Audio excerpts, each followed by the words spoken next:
see Jose Canseco on film, and I don't think it's me. And when I watch Jose Canseco play, I'm thinking, who is that guy? It wasn't me, it was some other individual using a chemical. And that seems like 100 years ago. At one point in time, I'm the highest paid baseball player in the world and the best baseball player in the world.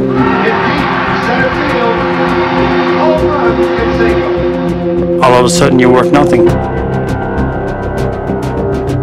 Steroids and the use of steroids has destroyed my life completely. Everything I accomplished and did as a professional athlete is nullified.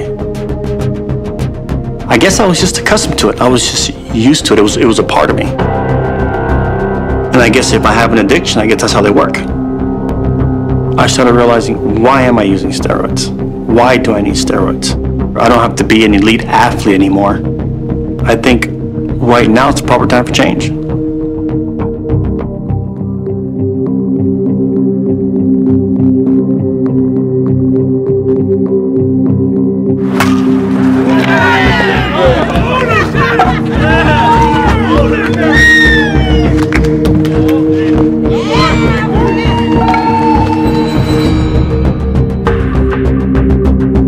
I was the fastest player in the game. I was 6'4", 250 pounds, chiseled. It's the best in the world. I could do anything. I had it all, definitely.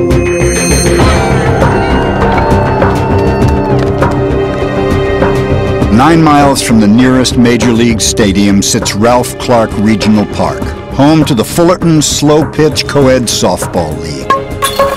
Guys, we got Rick, we got Heidi, Ronnie, Jose, Jordan. Batting cleanup on this Sunday morning is an unemployed left fielder named Jose Canseco. It's been 7 years since Canseco last played in a major league game, and 2 decades since he was considered the greatest player on the planet.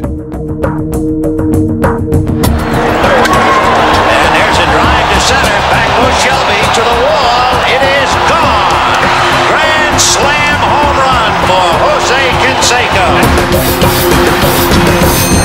There's one, deep to left field, there it goes! I was an entertainer.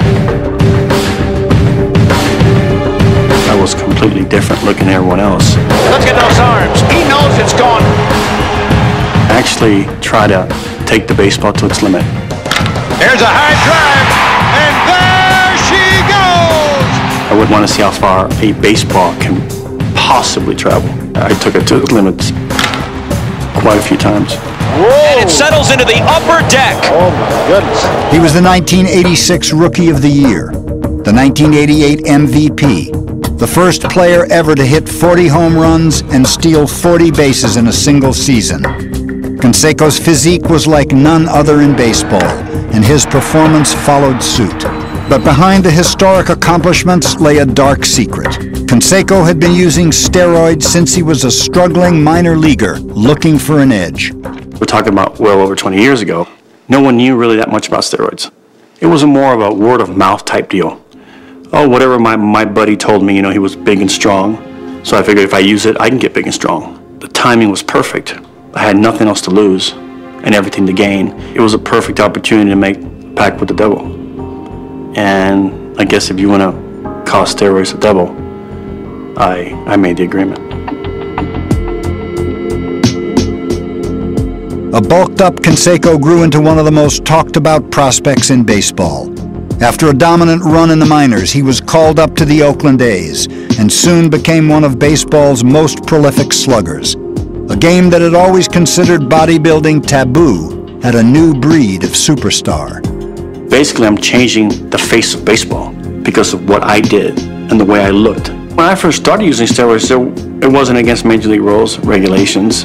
That's why when other players came up to me and asked me, I'd be more than willing to help them, to educate them, because I wanted them to do well and prosper too.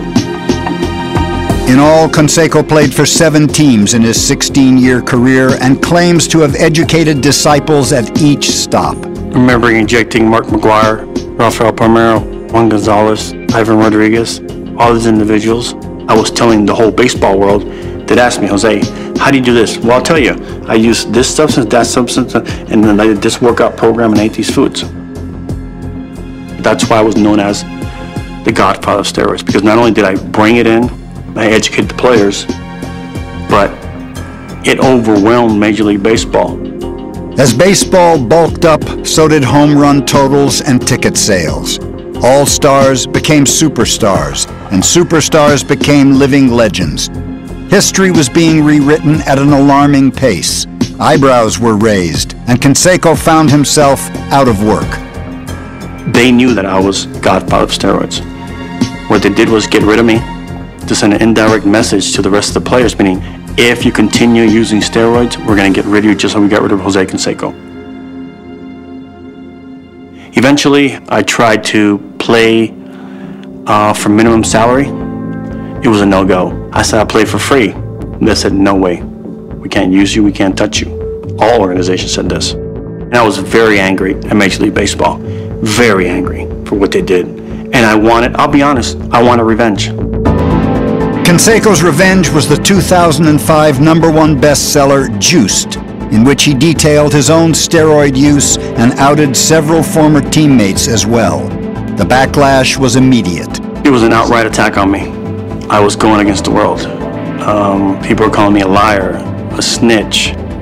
But then as time went on, they started realizing that the book was 100% accurate. Other players started getting caught. Players who testified before Congress, like Rafael Palmeiro, I've never used steroids. I have never used steroids, period. A month later, he tests positive for steroids. Every player I've challenged, every player I've made a statement about, every single statement, not one of these players has contradicted it or has sued me. That tells you a lot. Canseco remains a pariah in baseball circles. For now, slow-pitch softball is his most competitive outlet. But competition isn't the only reason he's on the field. Heidi Northcott is Canseco's live-in girlfriend. The recent stress of maintaining their rocky relationship has taken a toll. Joining the league was Heidi's idea. I think lately it's been like the glue that holds it all together, you know, because we can get on the field and set aside our differences. It's hard for Jose to express himself. So it just, you know, it just gives us another way to relate, I think, which is good. But the athletic outlet has not been enough, and Heidi recently offered Jose a choice, steroids or her. After 25 years of use, Canseco quit, but the process has not been easy. I don't know, you know, what that does to your mental or emotional state when you stop doing something you've done for 20 years straight. But it's been difficult trying to be happy when I've been around somebody who's been constantly depressed, angry, bitter, you name it.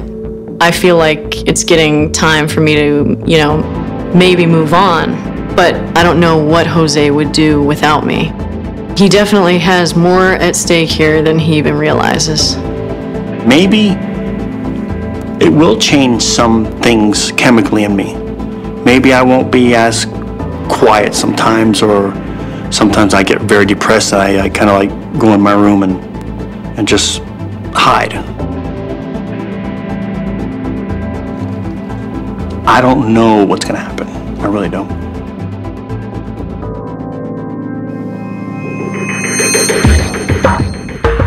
I'm at the point where I want to completely sever from steroids, sure, but I think I'm going about it the wrong way. He thinks it's okay for professional athletes to use performance-enhancing drugs. He was mentally and physically dependent on anabolic steroids. Well, I'm here. This is my home, and I can't get in because my house has been foreclosed on, and they've changed the locks.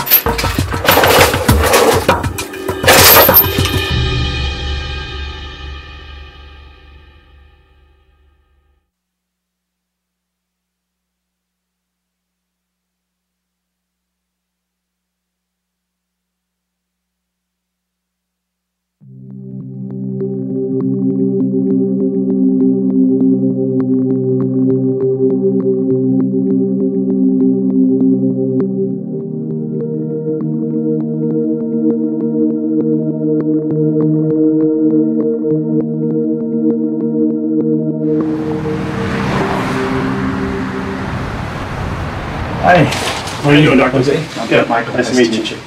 Please have a seat. Sure. Any seat? Yeah. How you doing today? Good. Pretty good. So, Jose, is this the first time you've been to a physician? For this subject matter, yes. I think my main concern is I want to completely get off steroids. I am going through depression now, so forth. And I think my testosterone level are extremely low. I have no sex drive whatsoever. I mean, zero. I don't know what to do. I feel like, should I go back on it? Should I, come to you and ask you? I really want to know what my body looks like and the damage, if any at all, that have happened for the last 20 some odd years. I'm at the point where I want to completely sever from steroids and stop using steroids. Sure. But I think I'm going about it the wrong way because I don't think cold turkey's helping me. Well, go ahead and give me a synopsis of what you've used. Well, let me get a little background. Okay. I've been using steroids since I was 19 years old. And the types, they range anywhere from your basic testosterone, your cypionates, your sustenons. I've used growth hormone. I've used equipoise. I've used decadurabolin. I've used Winstraw. And while you were on these, were you monitored? No. At all? Okay. Listen to your lungs. Good. He thinks it's okay for professional athletes to use performance-enhancing drugs and that those aren't drugs. What he means by that and what he's suggesting is that because they don't have an immediate effect on the brain, then it's not a drug. Well, testosterone does have many effects on the brain. Depression, fatigue, and all of the different complaints that he was stating. I think he was mentally and physically dependent on anabolic steroids. I'm amazed that he's even doing this because this is not his character. It's not his character to say, hold on a second, let me think about my future. Maybe I should stop. That's not Jose. Well, we've done all the testing, and I guess we're going to find out what the results say. And when we come back, we're going to have a game plan. Then hopefully come out with something that will change my life in a more positive way. This is a big change, and maybe a big change means hope. He's been through a lot physically, mentally, financially. Maybe steroids has been at the root of a lot of this. Canseco's legal and financial woes date back to his early days of steroid-fueled stardom. Baseball's bad boy has been busted once again. Among the litany of infractions were 2 domestic violence arrests and a 2001 nightclub brawl that landed him behind bars. I think the perception about me out there is aggressive, which I'm not even close. Obviously, I had, domestic violence issues with my ex-wives, but they weren't really having to do with aggression.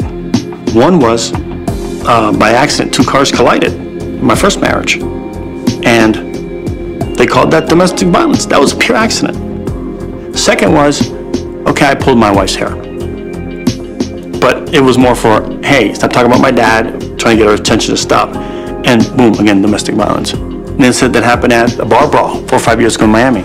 People don't really know what really happened. I took polygraphs and passed them completely.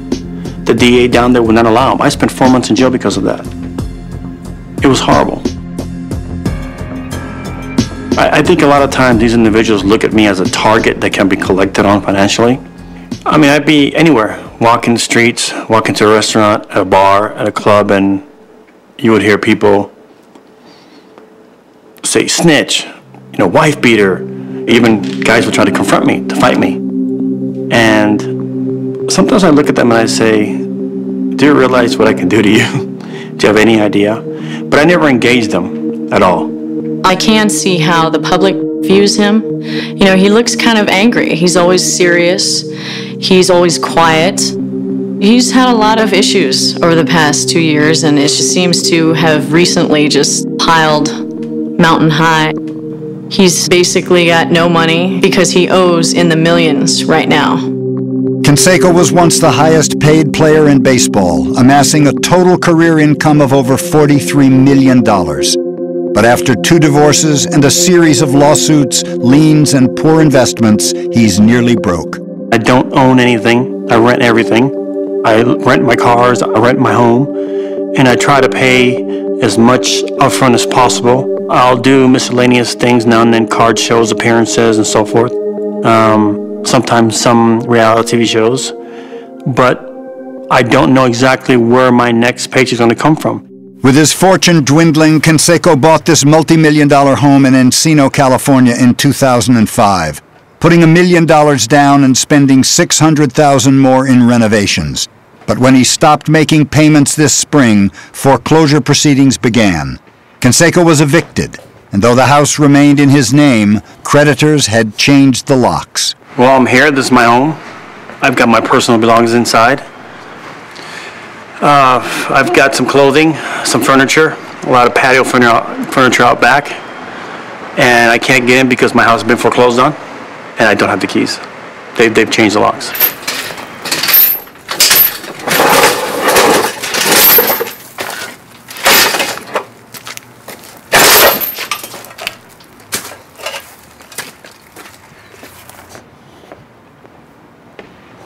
I remember being here when I put up these lamp posts, all this concrete was poured. The whole property was expanded. I was here. It took 8 months to actually construct this whole backyard. I guess this was part of the dream. This was part of being a Major League Baseball player. But, you know, times have changed. Obviously, I'm not making anywhere near the same money, and it's all come to an end.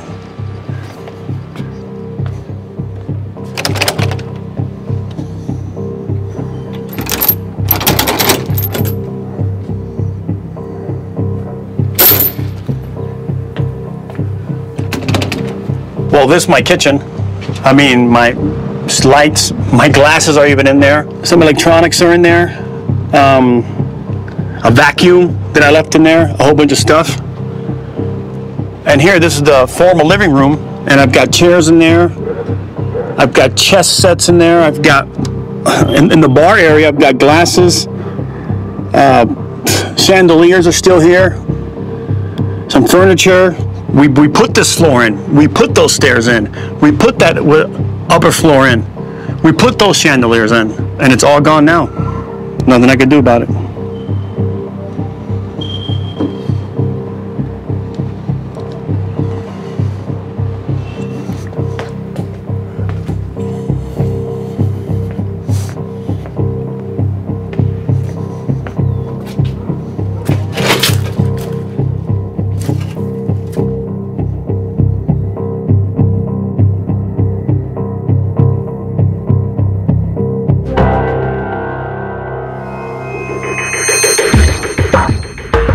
Today we're going to go over the results from the testing from the other day. I was always scared and intimidated and never thought I belonged. Sometimes people actually will scream out names and call him a snitch. I know that if he could turn back time, he would not have written that book.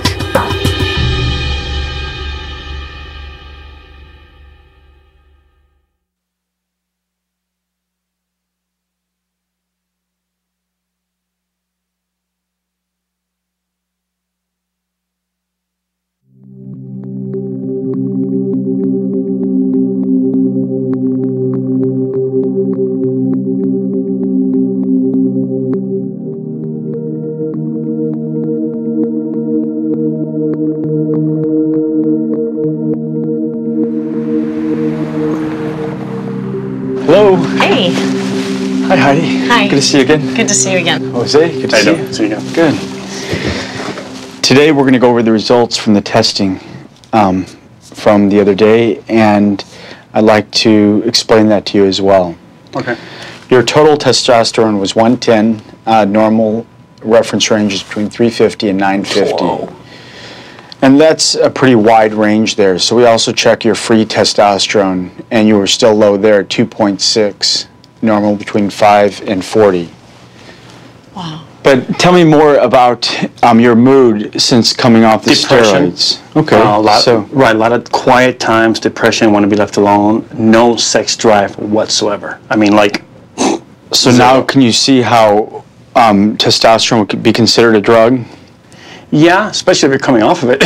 It's Sure. a chemical that works in the body in a certain way, or the body needs that chemical. Not only that, you I see also it. have that he's tired, doesn't have the will to do anything, get into that. not training, Right. everything's aching, so it's almost like the same kind of withdrawal symptoms that somebody who's using what he considers a drug, like, you know, Yes. in order to feel good, in order to function, they need it. I used steroids for such a long time, 20 some odd years, and my body forgot how to make testosterone. It's that simple. And I thought with time it would come back, but it hasn't. I think that with your testosterone being so low and with the symptoms that you're describing, that you're having, the testosterone replacement would be appropriate here, not by needle, but by gel form. Don't expect the same, if you will, Muscle building effects? the same effects after you did an injection of testosterone. This is going to be much more subtle. It's going to help you out. It's going to replace testosterone. It's important to let you know that this is medically necessary, and it's much more different than what you're used to performance enhancing wise. The prescription gel is not a performance-enhancing steroid. It's a low-dosage supplement designed to retrain Canseco's body into making its own testosterone. Overcoming a 25-year addiction is a daunting challenge, but for Canseco, grappling with internal strife has been a lifelong struggle. I just remember being very quiet, extremely shy, real skinny. Each week in social studies, we would have to pick a subject matter and present a report before the class. I could never do that. I would just take the flunking grade because not in a million years could I go up in front of a class and say 2 or 3 words. It was just impossible. My first year in high school was JV. My second year was JV. My senior year, when all the other great players were gone, there was no place to put me but to put me in varsity. And then I had pretty good, 455 with 10 home runs. But nowhere near what I developed into, this power-hitting, destroyer. There's a drive deep to center field, maybe, and Sheridan takes a look, and it's in the upper deck. But I was always scared and intimidated and never thought I belonged. I think that made me even more shy and more quiet, to the point where people didn't understand me, and they thought I was arrogant because I couldn't talk to them. He's been outcast by baseball, and baseball defines him. And I think he acts like maybe how a young boy would act that was kicked out of the only thing they loved. Sometimes people actually will scream out names and call him a snitch and even try to start fights with him. It hurts him tremendously. I know that if he could turn back time, he would not have written that book. I wish people saw the human side of me, the normal person that I really am, a friend, a family member, a father. He's just the most amazing guy. He's so loving and caring and gentle. He thinks for me first before he thinks for himself. I am actually very proud of my dad. He is a great dad. And he couldn't treat me any better than he does. He's like the best dad. 11-year-old Josie Canseco is Jose's only child. She lives with her mother, Jose's second wife, Jessica, and sees her father 2 weekends a month. It's amazing that that's my child. She's very smart, very sweet, and all I can do as a dad is just be there for her and see how she's growing, getting old. She's 11 years old now and developing. I'm like, wow. I can remember when I held her as a baby. It was just amazing. Jose's devotion to his daughter has proven problematic in his current relationship. Live-in girlfriend Heidi has a daughter of her own, 7-year-old Danica. Jose doesn't really do much in the role of father figure for her, which is unfortunate and makes me sad. And his excuse is that he has a daughter, and because he doesn't see her as much as he should, he can't have a relationship with my daughter. I should be holding my daughter and giving time to my daughter. And the guilt is so bad because I ruined a relationship. And that's the reason why I can't be with my daughter. So now I'm working on another relationship with another child that I have to now be the father of that child. It's so difficult to even hold the child without the guilt getting even stronger and stronger. It's like a repellent that kind of destroys me inside, and I just don't know how to deal with it. I really don't. I used to keep my distance from Josie, his daughter, but I realized that a problem with Jose is not a problem with his daughter.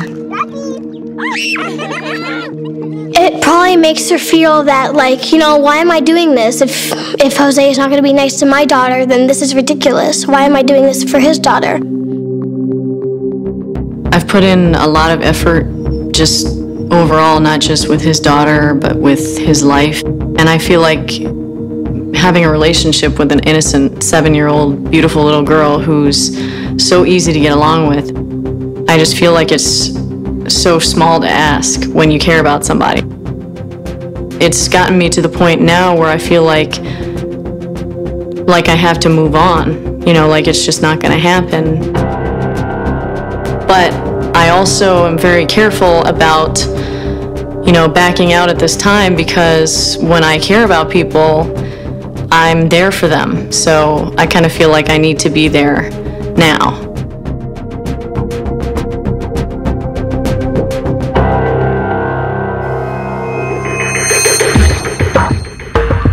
Heidi and I, we split up. You know, her attitude is it's overwhelming. It's just too much. I came back and the place was totally empty. I don't even have a bed to sleep in. I've never been back since I was blackballed from the game 8 years ago. Scary. My name's Bob. How you doing, Bob? Good. I'm a registered processor with the County of Los Angeles. Okay. I'm actually here to deliver a legal document to them.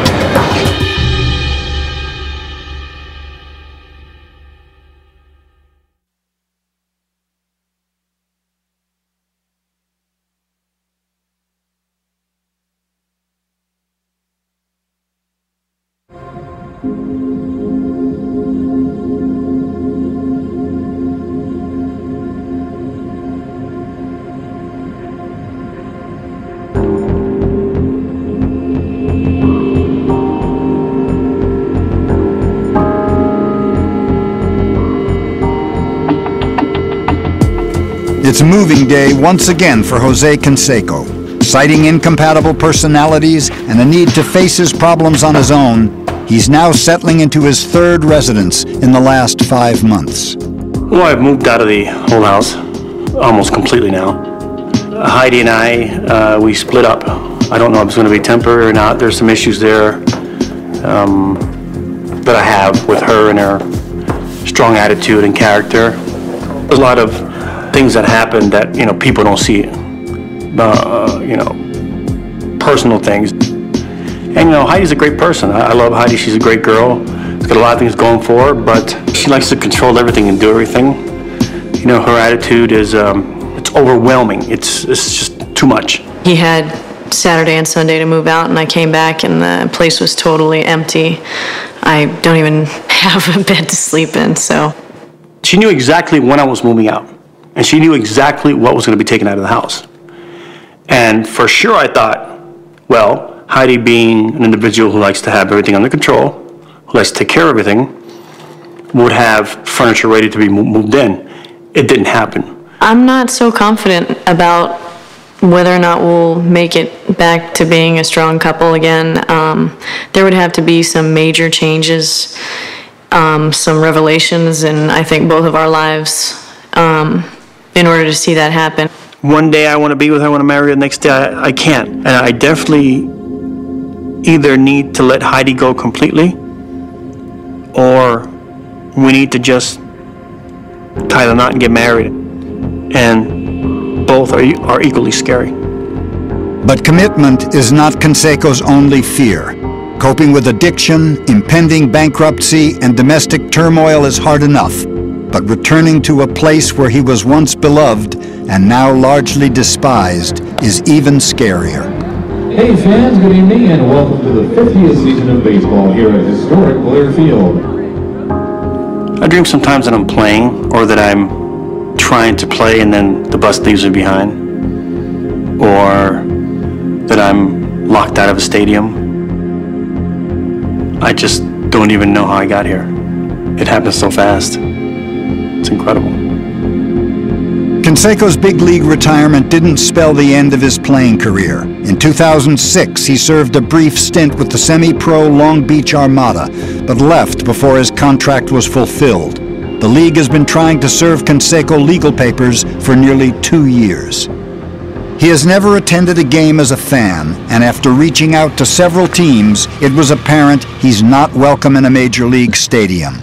Long Beach's Blair Field is one of his last remaining options. I've never been back since I was blackballed from the game 8 years ago. Not once. Scary. I guess because of the memories. I guess because I don't know how the public or the fans are going to react to me. And whether I'm going to be accepted or not, I have no idea. It's like you're walking into a dark alley. When I was on the field protected me from the fans. Now not only can I not play, which is my nightmare come true, but now I've got to face the crowd, the fans, right in the belly of the nightmare. But Canseco's worst fears were quickly put to rest. What's your name? Heaven. Heaven? Nice to meet you, Heaven. Is your brother? In some circles, he may still be a pariah, but on this night, he was simply a former great, accommodating a steady stream of admirers. Is it okay to get a picture with you? Sure. Is that right? I watched you come to Boston with the A's and play against the Sox in '88, the ALCS. That was a long time ago. That was fun. Hey, one sit over here. You were great. Thank you, appreciate it. Giving you a hard time, and you were great. Ready? Look on. Say cheese. Thanks, Jose. All right, appreciate it. Thank you. Thanks, Jose. Sorry to bother you. All right, guys. Take care. Have a good night. But by the fourth inning, a pleasant night took a turn for the worse. After league officials caught wind that Canseco was in attendance, a county official was summoned, and Jose's decision not to fulfill his Armada contract finally caught up with him. Hey, How are you? good. How you doing? My name's Bob. You know, Bob. Good. I'm a registered processor with the County of Los Angeles. Okay. I'm actually here to deliver a legal document to you. Okay. Okay, so we're trying to make it as easy as possible. So this is it. Okay. This is going to be the case name right up here. Mm-hmm. And it's self-explanatory. It'll tell you what it's regarding when you read it. Okay. Just to make you aware, there are some legal obligations here, like 30 days to answer and written form, things like that. All right. Thank you. Okay? Okay. I appreciate it. Thank you very much.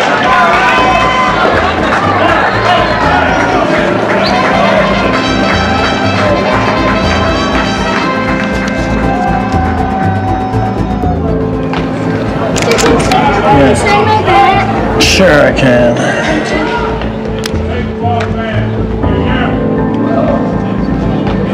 Here you go. Thank you. Have a good night.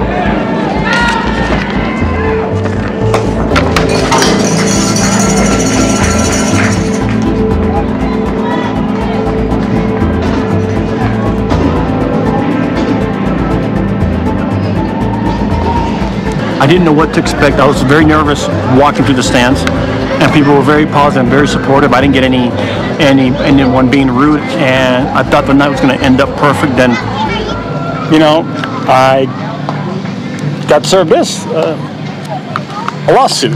I couldn't believe it. I mean, the organization that this team sued me, and so much I've done for them. I mean, I've donated money to them and about $10,000 for the clubhouse. Played here, sold out their stadium, and now they serve me with this lawsuit. That's just, I mean, it's just incredible. It seems like I can do no right. I come here and I end up with a lawsuit in my hand, which is incredible. I'm in shock.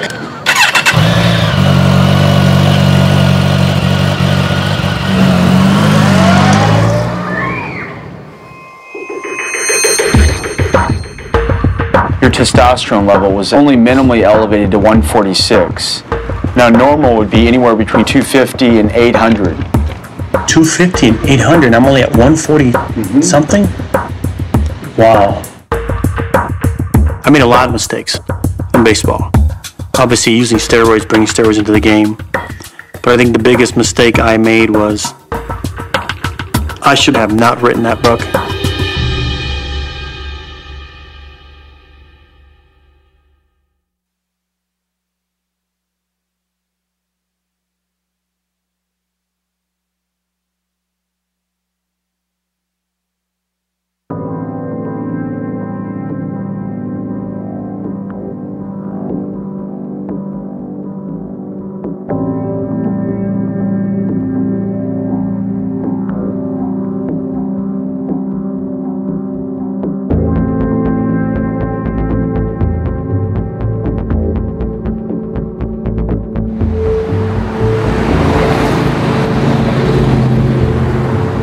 Well, I'm here at the doctor's office to get my levels checked again to see how well the androgel that prescribed to me has worked. It's been, I don't know, 3 or 4 weeks. You know, hopefully the levels show that I am normal, or who knows, it may be lower levels and we may have to take another angle. First, I'd like to know how you're feeling, how you felt when we started the medicine compared to how you were when you weren't taking it. Overall, I feel better. I think I've lost a little bit of weight, but I don't think it's really, maybe 4 or 5 pounds. That's probably normal. What about the depression you were having before replacement therapy? It's gotten better. I don't really notice the big waves, the big dips, the big ups and downs. So it's a little more constant, meaning I'm not as depressed. Overall, a whole lot better. Okay. What I wanted to go over were the exact numbers. Before we started therapy, your testosterone level was at 110. And being on the therapy for over a month, it's only minimally elevated to 146. Now normal would be anywhere between 250 and 800. 250 and 800, I'm only at 140 something? Wow, so I'm way short so far. You've been taking it every day? Every day. And would you say you've missed any doses? I may have missed a day here and there, but then the next day I'll double up. Okay. So overall, it's, 4 pumps per day.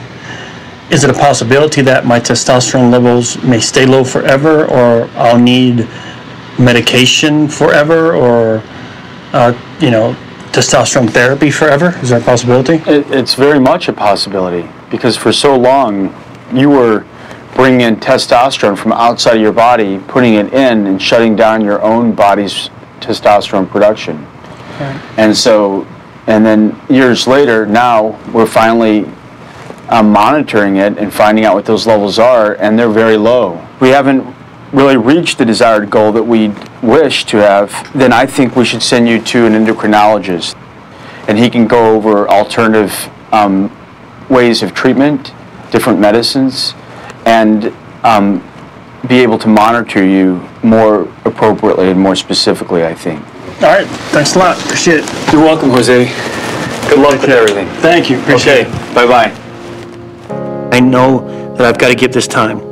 I know I have to be patient. I know I've got to see experts.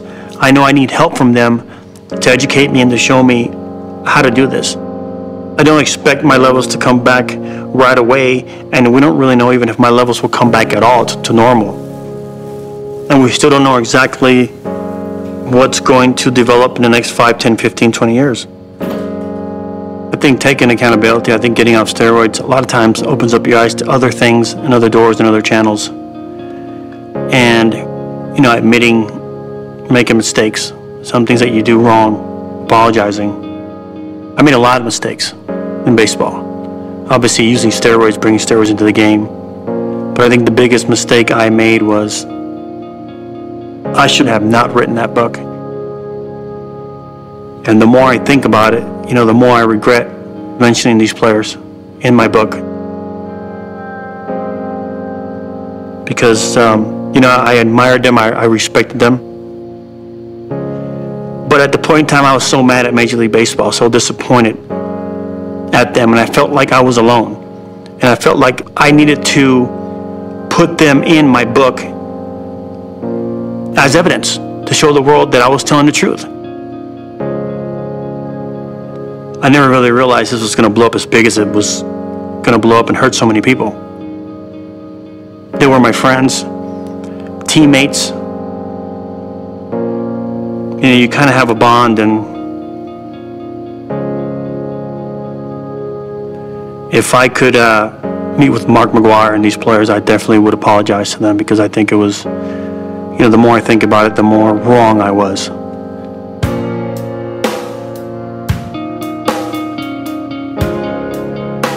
I wonder sometimes if I can go back as an 18-year-old kid, 19-year-old kid, and I never used steroids, what I could have accomplished. And would I be in this position I am right now? But by the time you realize, what am I doing? It's too late. And you just continue to do it till something blows up, and definitely everything blew up for me.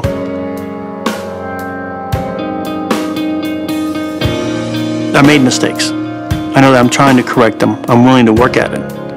I'm willing to do whatever it takes to become a better person. I know now that I don't need steroids. I can get off steroids and live my life. I know that it's scary living with Heidi and without her. I did so many things wrong, but I truly believe I've got more than most.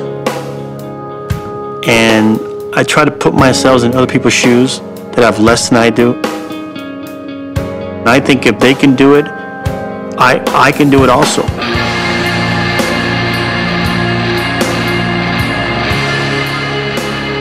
All my life I've been told no, no, no, and all my life I've beaten all the odds. All I have to do is beat the odds one more time.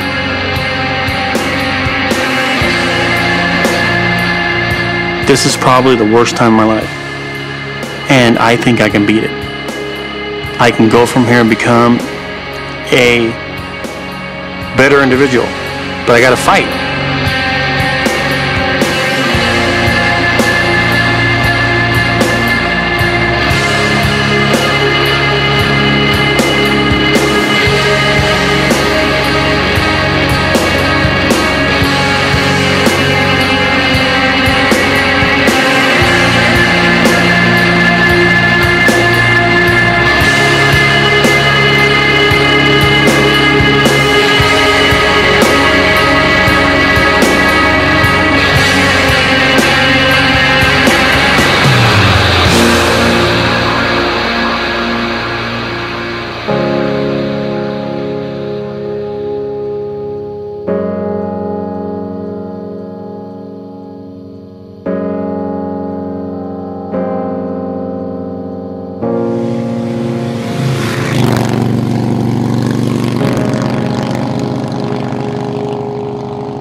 This is probably the worst time of my life, and I think I can beat it.